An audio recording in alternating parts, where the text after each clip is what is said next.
I'm back again. Just been on a virtual dementia tour. I don't feel as glib and professional as I did before going on the tour. I'm a bit shaken up, really. Yeah, it really makes a difference to the way you approach a topic, mental disorder, mental illness, when you've had an opportunity to walk in a person's shoes.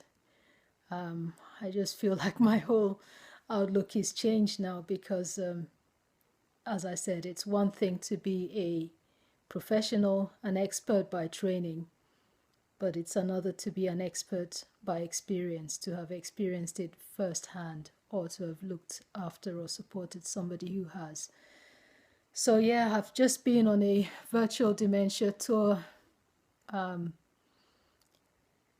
try and talk a bit about how it went. So this is a simulated environment, and conditions were recreated as close as possible to what a real experience of dementia would be like. So I was led into a room by a carer. First impression of the carer, she really seemed distant and aloof, but she was the only one I had in that situation. She led me into a room,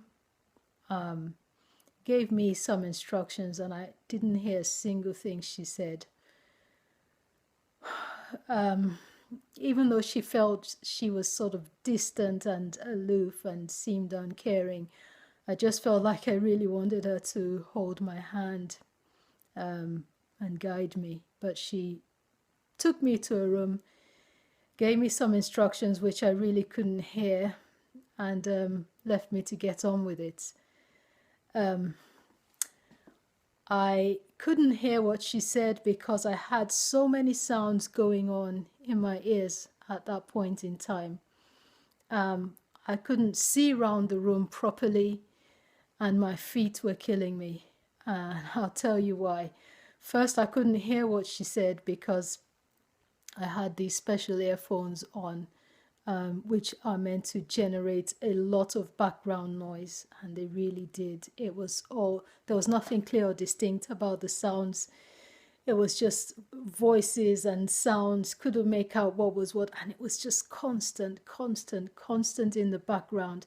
And sometimes they'd pop up an even louder sound, like an alarm bell or a telephone or a siren, and they startled me when those things came up, and there was nothing I could do to switch the sound off. So there I was, couldn't hear what she was saying to me, and had this sound in the background. At the same time, I couldn't see properly because I had these dark glasses on, which had dark patches imposed over the iris area, which represents something called macular degeneration, but I really couldn't see. It gave me tunnel vision, so I was struggling to actually see what was around me. The whole room was darkened. There were lights flashing in the room as well. And then my feet were hurting terribly, and that's because we were given these special insoles to put into our shoes, which had spikes inside facing upwards into the sole of the feet. So to take a step was quite painful. So there I was in the room. The carer gave me some instructions. I really didn't hear what she said, and I didn't know what to do. So feedback she gave me later was that I just stood with my back against the wall, and that was what I did. I was waiting for what to do next. I wanted to sit down, but I wasn't sure whether I was allowed to at that point in time. Felt like sitting down to take the pressure off my feet. I could see some notices on the walls, but I just didn't know whether to read them or what. I ended up not reading them. I just stood there waiting for her to come back. And as I narrate this, it just gives you a sense of how a person with dementia might feel. Just confused and in pain and having all these sounds going on, not seeing, being able to see properly, didn't hear the instructions, not knowing what to do next. That's exactly how I felt. Anyway, the carer came back in a few minutes and spoke into my ear. This time I could hear exactly what she said. And she said, or I thought she said, "Find the towels." And then she walked away. So I thought, right, at least there's something to do. Looked around the room, didn't know where anything was. Again, a person with dementia might not remember where things are or not recognize familiar objects.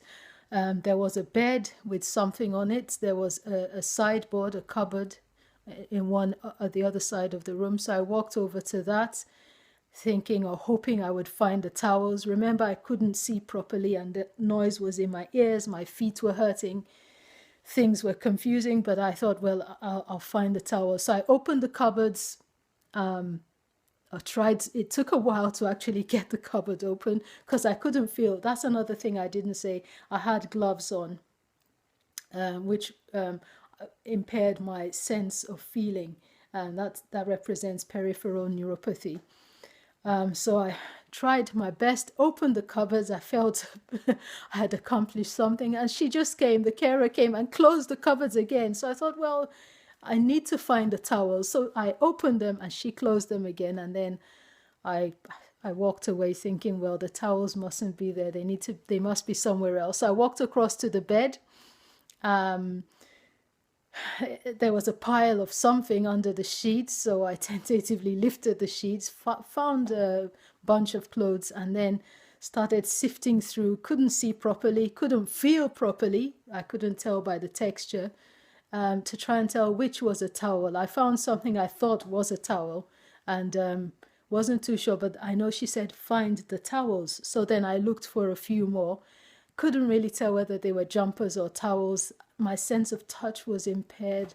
And then I was thinking, well, when I find the towels, what next? So I picked out a couple of items of clothing, which I thought were towels, and then I went to stand in a corner again. Something else happened. There were people in the room, and they seemed like shadows against the wall. Didn't know who they were, why they were there, whether they were friends or enemies. And I didn't go up to them to talk to them because I didn't know whether I was allowed. And again, for people with dementia, that would just represent how confusing the world must be and not knowing who is who and why people are there.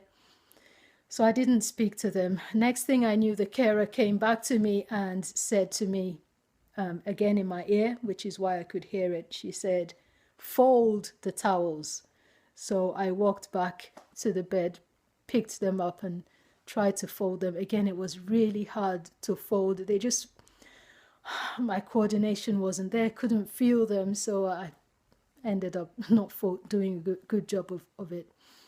What was going through my mind? Well, I was thinking, well, I need to do this task I've been given. I'm going to show my carer that I can do it. I can do it. It's to find the towels. And at the same time, I remember thinking, well, what is going on? Why are things like this? I hope this will end soon.